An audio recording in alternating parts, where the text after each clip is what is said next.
piece. And that little heuristic is what doesn't export to another system, because those vary. So to export these things onto the web, it would be really nice to get hold of this.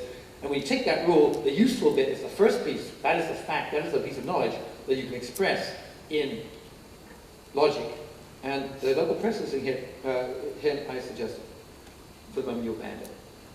So what happens then when we go to express all these things, we need a powerful language which unifies all the rule languages, and it turns out to be higher order logic.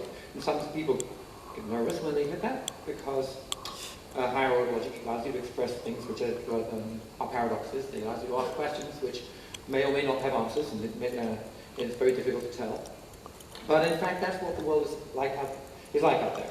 Now, hypertext had to allow you to describe anything, to make your poetry wander the way you as a poet wanted to, and when you're describing something out there, you have to be able to use a powerful language. So higher order logic is a good idea. You add negation, you add quantification, you have quotation. Basically, you can reify all this, but it becomes really clumsy if you do. So in fact, you have to, so what you do, you have to effectively add to RDF the logic. This means that you abandon formal completeness in that you can't expect to prove all true sentences. When you're at this level of logic, somebody can write down a sentence which is not going to be provable. Now, that's life, but we can live without it. What you do require is consistency.